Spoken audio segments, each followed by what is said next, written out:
What are we talking about today?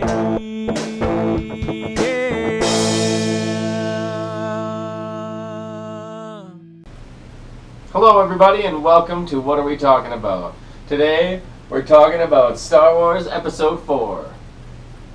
Do you even want to say the other? Well, I don't call it that. Yeah, no. Personally, I mean technically according to canon Star it's Wars. A New Hope.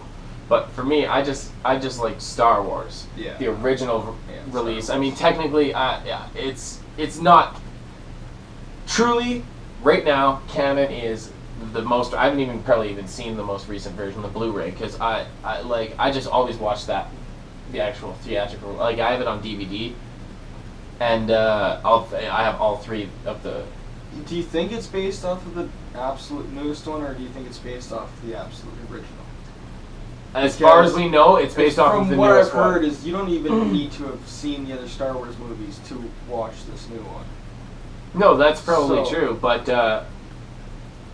as far as we know, it's the newest. Like they haven't said anything else, so we have to assume that it's the newest one until they say otherwise, basically. I guess. Because that's what George Lucas said was canon, and Yeah, so I guess. when they just say the 6 movies, that's what the 6 movies are at this point, unless they would have specifically said the original 3 theatrical releases of 4, So 5, and 6. technically, Han didn't shoot first. Which Technically, sucks. technically, Han's Technically. basically a Jedi. How else are you Yeah. fucking Just dodging dodges. and at the exact same time kill shot? Like same instant, just like. Yeah, I guess. Yeah. And then, not only that, but he can navigate an asteroid field. And what was the odds? Do you remember C-3PO? No. Oh, okay. But, never told me the odds. Yeah. I don't know. That's a fan theory that Han Solo is a Jedi, or Force sensitive. You'd think that Obi-Wan would have noticed it, right? Yeah, but I mean, Obi-Wan's the kind of dude who just wouldn't have said anything. I guess, yeah. I'm a certain unbeliever.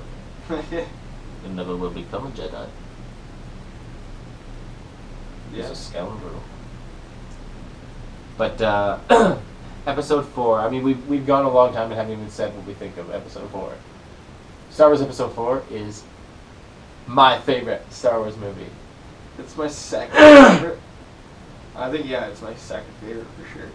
Like, I have one other one that's my favorite for sure, but this one, it's definitely We'll my get second to that favorite. later. Yeah. It's just, there's so much greatness in it.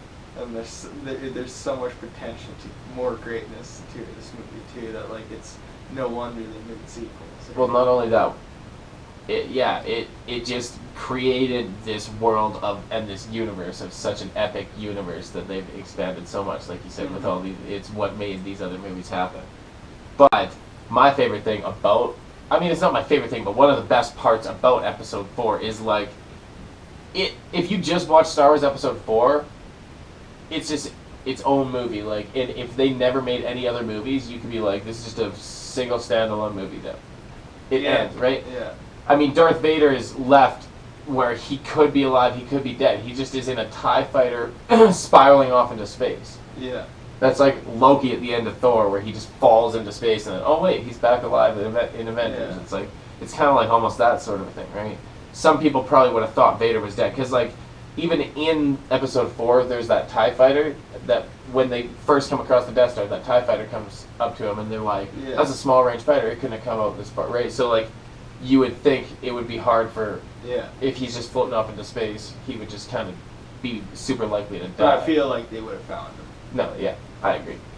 Plus he's got the Force, so he's badass. He'll figure Yeah, the something out. Emperor would have found him too. But, The Emperor knew he was in trouble on Mustafar. yeah, it was. Anyways. But, yeah, no. Like I said, Star Wars Episode 4 can be its own standalone movie. It can, when it was released, that's what it seems like it was. It was just, this is going to be Star Wars. It's going to be its own thing, one movie, and that's how they ended it. It's got, I mean, it might not be the best movie, but like I said, it's my favorite. Excuse me. It's the first one that I ever watched, right? Might even be the first movie I ever watched. Probably is. is Star Wars Episode 4. Because, like, my dad enjoys Star Wars. In fact, when I'm going on my vacation to Florida here to go visit my dad so that we can watch Star Wars The Force Awakens together in theaters, right? So it's going to be a good time, and this is the movie that awakened my love for Star Wars.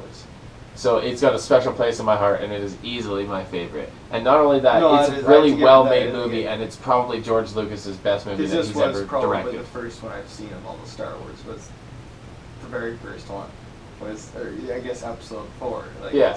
This is the first one I think I've ever seen. Like I've seen all the other. I've seen the first trilogy or that 4, 5, and 6 before the new prequels had come out, and Oh yeah, like I knew Star Wars. I've just always known Star Wars. That's I the can't thing. remember a time in my life when I didn't know about Star Me Wars. too.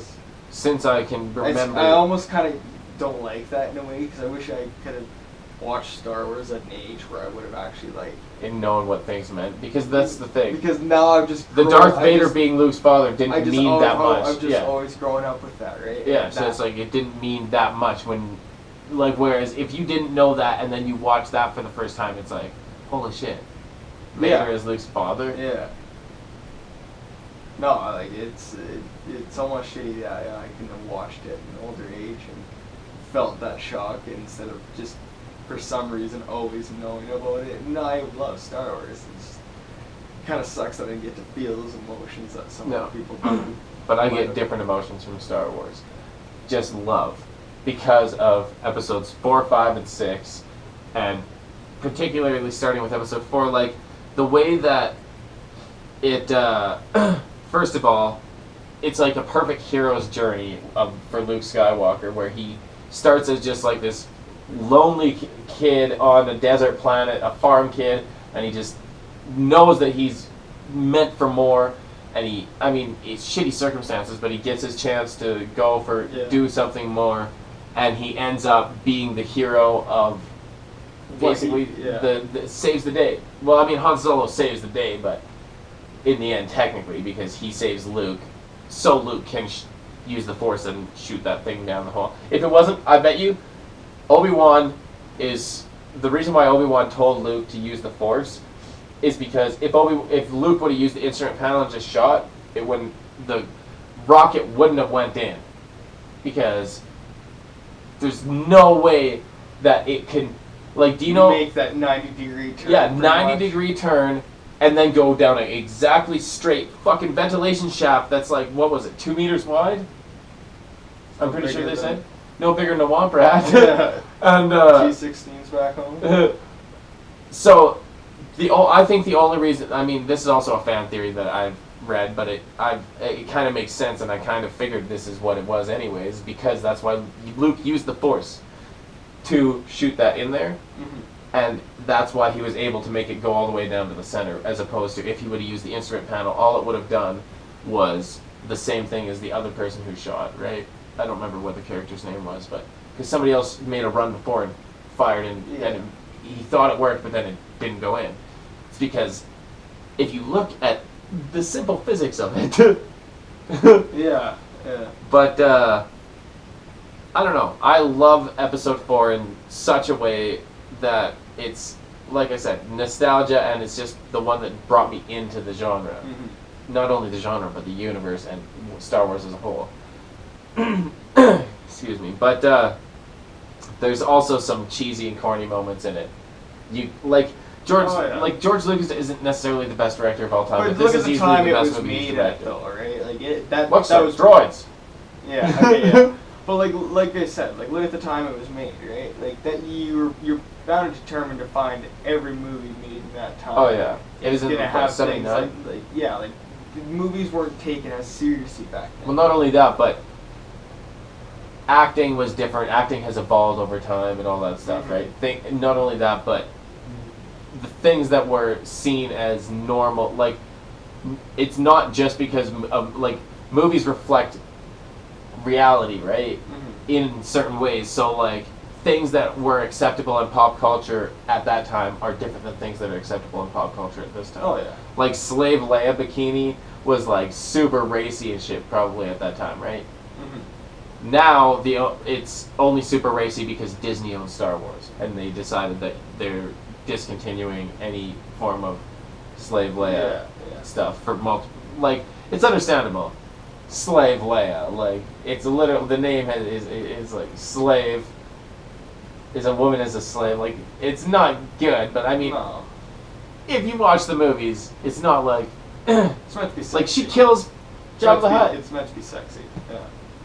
She kills Jabba the Hutt though. She's a powerful woman. The only problem is that's kind of one shitty thing about Leia doesn't really get that good of an arc in 4, 5, and 6. Han and Luke do, Yeah.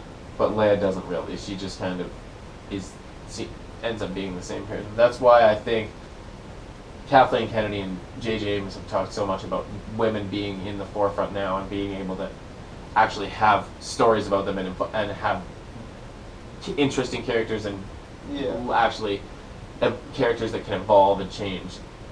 Like that's the thing.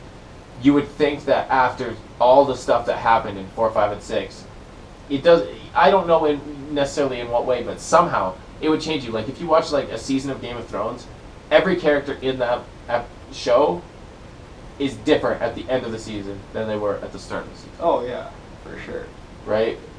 So it's just Yeah. kind of like that sort of thing. It's because of all of the crazy shit that happens, it would affect you, right? Mhm. You would be different. You would look at things in a different way. Yeah. And that's the thing. They kind of, I think that with the new movies, there's going to be a lot more of that with all of the characters. It's going to be more. And that's the thing. 4, 5, and 6 were, especially 4, it's even though it's a space opera, it's a small story about Mhm. a dude a farm kid who becomes a hero, right? Yeah. It's just like a group of 4 people. Yeah, like they cross vast amounts of space and they destroy a giant planet, destroying Death Star and shit, right? So it is a big science fiction blockbuster movie, but at its core, it's just a small movie about a boy that becomes a hero. Yeah. Yeah. it And is. that's why it's so good. And I guess I don't know if we already gave our ratings, but my rating is my favorite Star Wars movie. It's my second favorite. So there you go. Let us know what you think of Star Wars Episode 4 in the comments down below. Do you like it? Do you dislike it? Is it your favorite? Or is Empire your favorite? Empire is most people's favorites. But I don't know. That's going to be it. Never stop.